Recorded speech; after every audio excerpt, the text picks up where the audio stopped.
8:11 de la mañana en este jueves 23 de septiembre de 2021. Es el momento de escuchar el comentario de nuestro compañero Rosendo Tavares Villalobos. Gracias, José Luis Mendoza. El saludo, el abrazo para don Álvaro Arbelo.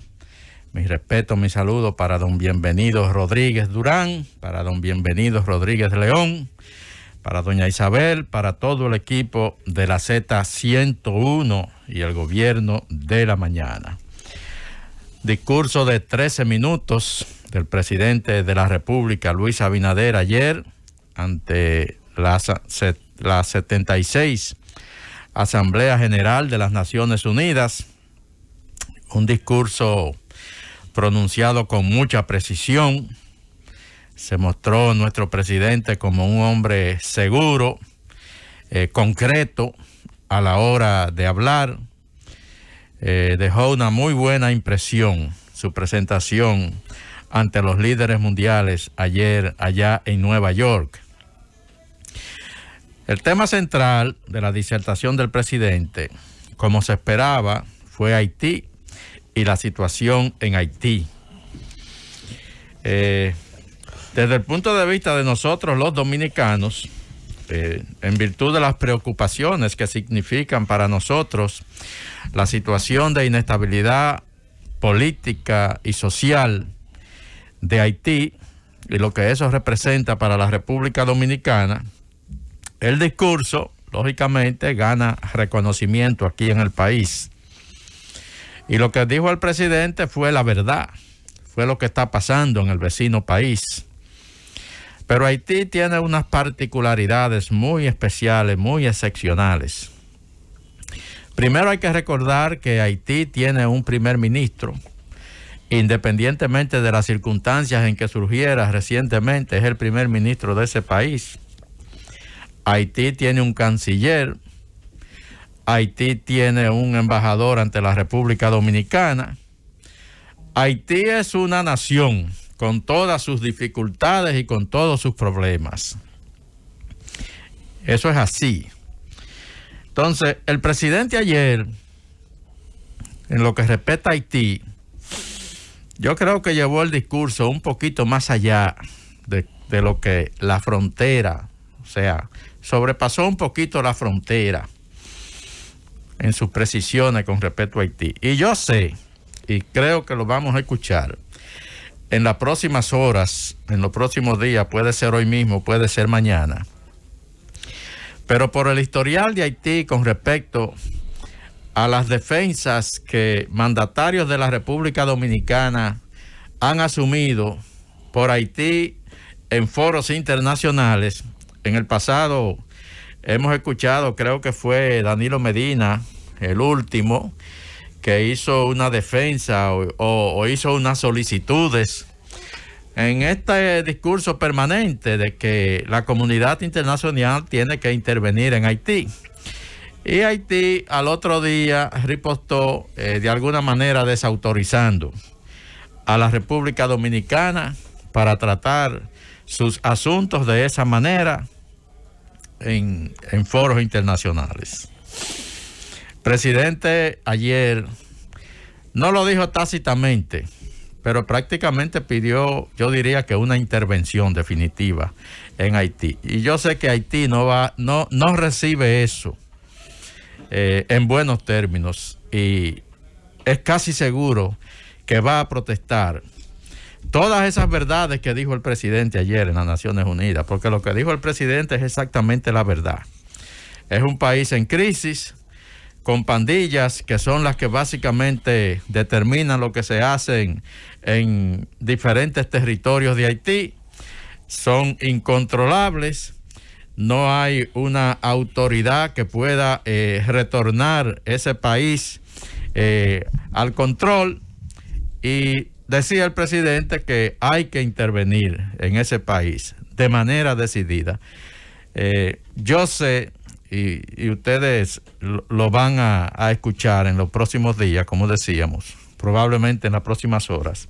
Estoy seguro que habrá una respuesta de Haití con respecto al discurso del presidente de la República Dominicana ayer ante las Naciones Unidas. Digo eso porque el presidente fue demasiado, diría yo, enfático, y repito, me atrevo a decir que cruzó hasta un poquito la frontera de la prudencia al tratar ese tema, independientemente de las razones que tenga la República Dominicana. Por ejemplo, déjame ver. Por ejemplo, decía el presidente, entre otras cosas, buena parte de su territorio, los haitianos por sí solos no podrán pacificar su país y mucho menos garantizar las condiciones para establecer un mínimo de orden. Eso entre otras cosas. La comunidad internacional no debe ni puede abandonar al pueblo haitiano. Eso está bien. Eso es un buen gesto del gobierno de la República Dominicana. No puede abandonar al pueblo haitiano en este momento en que los niveles de inseguridad lo están llevando a la autodestrucción. Eso Haití lo va a protestar, con toda seguridad.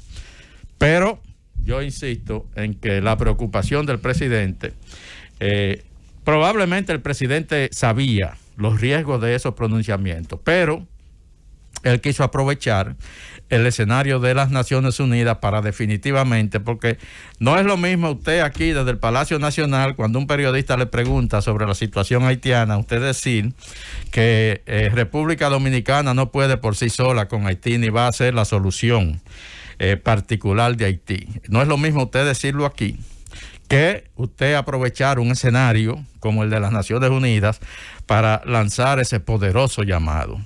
A Haití no le va a gustar, pero yo creo que era el escenario propicio para que el presidente, quizás cuidando un poquito los términos, alertara de manera contundente a la comunidad internacional, sobre todo a Estados Unidos, que tiene la dramática situación ahora ya en su frontera con México, en la zona de Texas. Las informaciones que hay ahora mismo le están creando un problema grandísimo de imagen al gobierno del presidente Joe Biden. Dicen que están tomando incluso medidas a escondidas, poniendo en libertad a muchos de esos haitianos que cruzaron el Río Grande sin explicar las razones por las cuales se le está poniendo en libertad y hacia qué zona de los Estados Unidos se le está permitiendo que caminen. Dicen que esto se está convirtiendo hasta en un problema de seguridad nacional. Lo peor es que en Colombia, ahí en ese punto que hemos estado reseñando aquí en el Gobierno de la Mañana, en Colombia, en el punto fronterizo donde los haitianos cruzan ahí un estrecho entre Colombia y Panamá, hay, según el informe de ayer, alrededor de 19,000 otros haitianos esperando para cruzar a Panamá y por ahí caminar. El Darién, eso es peligrosísimo. El Darién, las peligrosas selvas del Darién, y caminar a través de Guatemala, Centroamérica, para llegar a México, con el mismo propósito que han llegado estos más de 15,000 que han creado esta situación en Texas, porque aparentemente le han vendido a muchos haitianos, sobre todo los que estaban ahí en diferentes países de Sudamérica, la creencia de que si llegan a Estados Unidos van a recibir asilo y van a recibir protección temporal. Hasta mucho negocio se ha hecho con eso y es lo que ha generado esta situación. De lo que están retornando a Haití, dice un reportaje especial que leía yo en un medio norteamericano, han sido de esos que llegaron a Texas en vuelos que han estado permanentes saliendo desde la zona, cargados de haitianos deportados hacia Haití. Han retornado unos 1,400. Pero en el aeropuerto de Saint-Louverture se ha creado una situación, dicen los medios, que incontrolable, de caos, porque los embarcan en los aviones, no le dicen de verdad exactamente para dónde que lo llevan, y cuando ellos ven que aterrizan en Haití se arma el lío, y muchos hasta han intentado meterse de nuevo en los aviones que lo transportaron hacia ese país que ya ellos prácticamente desconocen. Hay una situación sumamente controversial con ese tema. Por otro lado, nuevo embajador de los Estados Unidos en la República Dominicana. Se llama Calvin Smyre. Calvin Smyre es considerado el edecán del Congreso estatal de Georgia, el estado de Georgia. Decía ayer Stacey Abrams, cuando el presidente Joe Biden anunció la nominación de Calvin Smyre para representar a ese país en la embajada en la República Dominicana. Decía Stacey Abrams, que fue hasta hace poco tiempo la líder demócrata en el Congreso de Georgia y fue la mujer que articuló junto precisamente a Calvin Smyre todo el movimiento que concluyó con una victoria de Joe Biden en el estado de Georgia, algo que no pasaba desde Jimmy Carter, por allá a principios de los 80, cuando Carter resultó electo presidente de los Estados Unidos. Desde entonces, ahí siempre habían ganado los candidatos republicanos. Dijo ayer Stacey Abrams que si usted va a tomar una decisión en el Congreso de Georgia o en el gobierno de Georgia, no lo puede hacer sin antes consultar al señor Calvin Smyre, considerado, repito, el decano de la política local de Georgia, fuente de consulta y fuente de orientación de republicanos y demócratas. 47 años como legislador estatal en Georgia, electo a los 26 años de edad en 1974, y desde entonces ha estado permanentemente en el Congreso estatal. Nunca ha sido un legislador federal, siempre ha permanecido como un legislador estatal en ese país. Será el primer legislador, el primer embajador. Primero, él fue, hay que señalar ese dato, fue el primer legislador de la raza negra en el estado de Georgia cuando fue electo en 1974, y será el primer embajador, yo no tengo historia, no tengo referencia de otro, el primer embajador de la raza negra de Estados Unidos ante la República Dominicana. Yo creo que con esto se restablece. Hay que decir que Biden lo está nominando ahora. Todavía falta la confirmación por parte del Senado de los Estados Unidos. Esto, de acuerdo a los informes, deberá ocurrir a principios del año que viene. Luego pasa un tiempo entre la confirmación y ya la llegada a República Dominicana.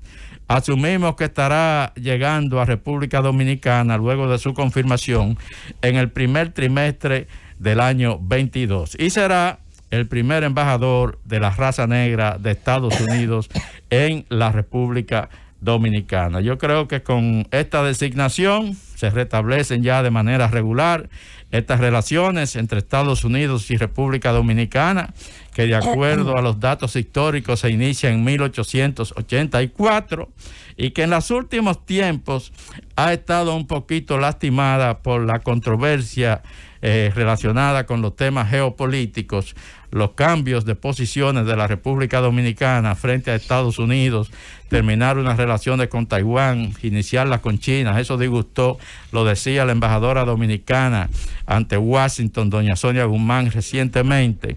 Eso de alguna manera lastimó las relaciones, pero ya con la llegada de este embajador, yo creo que las cosas van a comenzar a normalizarse. Hasta ahora, el señor Robert Thomas ha estado fungiendo como la cabeza de la Embajada de los Estados Unidos en República Dominicana, como funcionario de más alto nivel, definitivamente, y esto a falta de la designación de un embajador desde que Robin Bernstein terminó su misión luego de concluir el mandato presidencial de Donald Trump. Llévatelo, Cundo.